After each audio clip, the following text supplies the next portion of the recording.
Good morning, everyone, and thank you for joining us for our weekly press conference. We have one topic today. It is our announcement about the opening of the application period for jobs with the Erie Police Department and the Erie Fire Department. Every day, in everything we do, my team and I strive to make Erie a community of choice, where we celebrate our rich cultural diversity, our welcoming, vibrant neighborhoods, our world-class downtown and bayfront, our excellent education for everyone, and our abundance of good, family-sustaining jobs. We are using this hiring process to promote diversity, equity, and inclusion so that our policies, initiatives, and programs will better align with our vision and so the city employees represent our community much better. We promote cultural diversity in many ways, including our police and fire recruitment strategies. One of our strategies is through the Strengthening Police and Community Partnerships Council's Answer the Call series.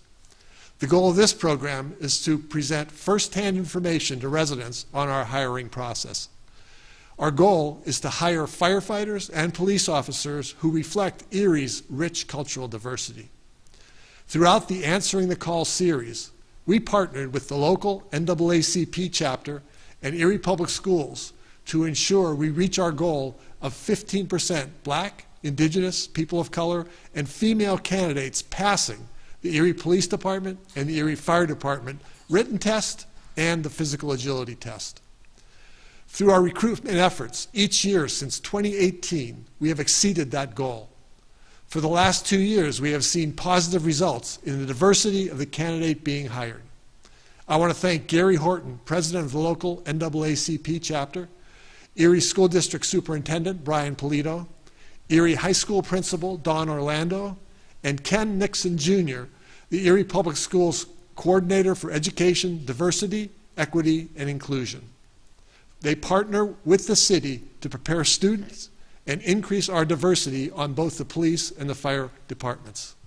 Additionally, to increase the number of women applicants during the Women's History Month in March, we held an Answer the Call event at Erie High School. We want to thank everyone who attended, and Erie Fire Department Lieutenant Sheena Mischel and Erie Police Department Officer Kayla Pound for encouraging young women in the community to apply for these jobs and for sharing their lived professional experience. On the side note, please watch The Insider with Erie News Now reporter Lisa Adams this Saturday and Sunday to hear retired Fire Chief Greg Martin, who will be speaking in a moment, and Lieutenant Sheena Mischel talk about the Erie Fire Department's hiring process, and Sheena will also showcase her turnout gear. Now, if you're unfamiliar with that term, turnout gear is simply a uniform a firefighter wears when responding to a fire. It's very interesting to learn what everything she wears and why she wears it. There are a lot of opportunities to watch this show this weekend, including the following: on WICU, Sunday at 11 a.m., on WSEE, Saturday at 12:30 p.m., Sunday at 7 a.m., and also Sunday at 11:30 p.m. CW, Sunday at 6 a.m., and Erie News Now Plus on Saturday at 3 p.m. or Sunday at 7 p.m. Finally, I want to remind everyone that the Erie Police Department applications are available online right now through June 30th, with an $80 application fee payable online or by signing a money order. And the Fire Department's application will be available online from April 18th to April 29th. There is no in-person application for the Erie Fire Department. There is also a $50 application fee and a $15 study guide fee, which both of those are payable online as well. The Erie Police Department, next, Lieutenant Tom Lennox helps lead the Erie Police Department recruitment efforts, as well as the Police Athletic League program, which is very good. Lieutenant Lennox will now give you a few more details about becoming an Erie police officer. Lieutenant Lennox. Thank you, Mayor, Chief, command staff sitting in the back. I'm happy to represent the Erie Police Department for this important initiative. Before I go into the statistical data, I'd like to share a few thoughts about why I chose to become a police officer. I remember when I was a juvenile probation officer, I would see kids come in and out of the system, and I thought that by becoming a police officer, I could have a positive impact on those kids and hopefully redirect them in a more positive and productive way. So I applied and I made it on the job. Now I oversee the POW program that serves about 800 kids in Erie. I'm seeing firsthand the mindsets of these kids. But not only the kids, but also their parents' mindsets are beginning to shift towards the "it takes a village" model to raise our children. And that will benefit everyone, especially the kids. Now on to the numbers. In August of 2022, out of 69 applicants that tested for EPD, 46 out of the 69 applicants passed both the physical agility and the written exam. Of the 46 who passed, 42% were minorities. A vast improvement over the years, and it is paying off. Out of the 27 officers hired since July of 2021, 37% were minorities, 3 of them being white females, 6 African American males, and 1 Latino male. In the next few months, the Erie Police Department will hire 10 more officers from the 2022 list. Out of the top 10 potential candidates on the list, 5 minorities are women, 50% of our eligible candidates, 1 Latino male, 2 white females, 1 African American male, and 1 Middle Eastern descent. When we set out our goals, we knew that the first step in diversifying our department was to get more minorities to take the test. Our team has worked extremely hard to recruit and prepare potential candidates. We are now seeing the results of our efforts, and we will continue to improve on them. Thank you very much. Thank you very much, Lieutenant Lennox. We appreciate all your work on this. I really appreciate what you're doing to make sure the police department looks like the community that we serve. Next, to give us more detail on becoming an Erie firefighter and what that's like, we have retired Fire Chief Greg Martin with us, who serves as our fire recruitment coordinator. In addition to being one of Erie's first black firefighters, he might be best known for becoming Erie's first African-American fire chief.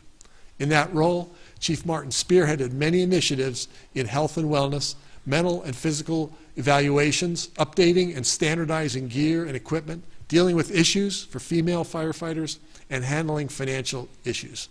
Chief Martin, would you like to say a few words about the fire department's recruitment strategies? Thank you for your work. Thank you, Mayor, and good morning. I'd like to point out that one of the reasons why it's so important that minority recruits be welcomed to the Erie Fire Department and the City of Erie employment in general is just that it's a very important psychological concept that you feel that you belong. You may not think about it, but almost every aspect of our life is a sense of belonging, and that creates a feeling of love and safety. Think about a young toddler. That toddler gets hurt, they run right to their loved one because that's their circle of safety. If you look at the communities around us that we all live in, the community segments tend to work together, live together, play together, because that's where your circle of safety is at. Well, to be an Erie firefighter, everything is about safety. Safety first. Safety from the minute you walk in the door. Safety from the minute you even take your application. And while I'm on the subject of the application, it's very important that you even think you might want to be an Erie firefighter. Go online to the city's fire department website, get that study guide now.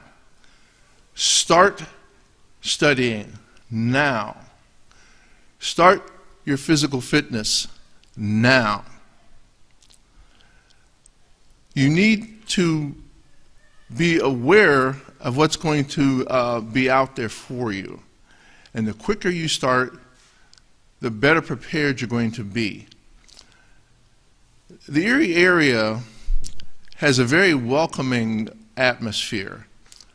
And I don't know if you've noticed in the news and the community around us, but there's even recruiting efforts to bring Middle Eastern immigrants to the Erie area. The population of Erie, the African American, runs right around 12–13%. And a lot of the Erie community has direct connections to the south. People who have a familiarity with the background of Erie African Americans know that people such as Reverend E. Franklin Smith had pipelines down south. Many African Americans probably have a direct connection to Jones County and other areas in Mississippi. This is why the Erie Fire Department of the City of Erie and Mayor Schimber want to make it a point to make sure that all people of all backgrounds are aware that there's a place for you on the Erie Fire Department. As the mayor mentioned, the applications for the Erie Fire Department are online only, not in person, online only, beginning April 18th through April 29th. Check out the website, get the study guide now, start studying the requirements. There are test preparation sessions that will be announced along the way. The written test is July 8th. The CPAT, or Candidate Physical Ability Test, will be announced and is only open to those who have passed the written test. Now you say, okay, so what? You were chief, that was you, one person. What about me? I'm just a Joe out here on the corner. Well, guess what? So was I. I hadn't had any intention of being a firefighter. I was happy just hanging around doing what I was doing. I worked at a factory job and I was happy. Then I started seeing people who were, that I knew, who went into the service and came back with a law enforcement background as MPs or air police. My neighbors was a police officer. And I came to find out about a gentleman named Willie Blakely, who was an Erie firefighter. He was the first Erie firefighter. And through these little connections like that, I decided, well, hey, you know what? I think I'll take the test. I came down, I applied. At that time, sometimes the testing cycles came together, and it was fortunate for me and convenient that I was able to sign up and take both tests, the police and the fire. That's no longer possible. But at that time, I was able to, and I did.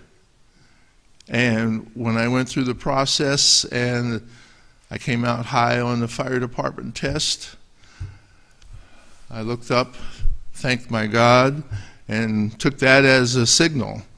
That's where I was to go. So I followed up, and the rest is history. And you, ladies and gentlemen, can be a part of that history. Get your study guide now. Start studying. Start working out. And that's another reason why it's important to get the study guide and to stay in touch with the website so that you know you're not going to be left out there. There's going to be prep sessions for everything to walk you through the process, and so that you too can become a part of your community, your police, your fire. I could go on forever talking about my memories as an Erie firefighter, and I'm not going to, though. One thing I will point out, though, and Lieutenant Sina Michelle has pointed this out at other places, and I've pointed it out before. When you become an Erie firefighter, it's not like family. You become part of a family. You live and work with those people. Those guys and gals, I mean, aside from the fact that your life rests in their hands, just like their life will rest in your hands. But Erie firefighters work 24-hour shifts now, 24 on, 72 off. You become very close to those individuals. Not just because you live, eat, breathe, sleep, play with them. it's because there is just something about it. Anybody you talk to who's ever been a firefighter will tell you, hands down, it's the best job in the world. And on that note, I'm going to let it end there and hope to see or hear from you. Look on the website. There's contact points for contacting the fire department, recruiting, and getting you going. Thank you. Thank you very much, Chief Martin. I really respect you and your dedication and your service to the Erie community. Thank you very much. It's wonderful that we are now willing to jump back in and lend a hand to help us with recruitment initiatives. I want to give you a final reminder about police and fire applications. Everything we need to know can be found on our website, which is http://cityof.erie.pa.us. For the Erie Police Department, applications are now open through June 30th. The application fee is $80. For more information, please scan the QR code on your screen, which provide details about testing, salaries, benefits, and other pertinent information about the whole application process. For the Erie Fire Department, applications will be open online from April 18th through April 29th. There is no in-person application possible. There is a $50 application fee and a $15 study guide fee, and those fees are payable online. You can scan the QR code on your screen now for more information about becoming an Erie firefighter. Again, we strongly encourage the BIPOC communities, women, veterans, and recent high school graduates to apply for these good family-sustaining jobs. Now that concludes this week's press conference. Please follow us on social media for the latest updates on everything happening right here in the city. Everyone who spoke is now available for interviews, and thanks very much for watching today.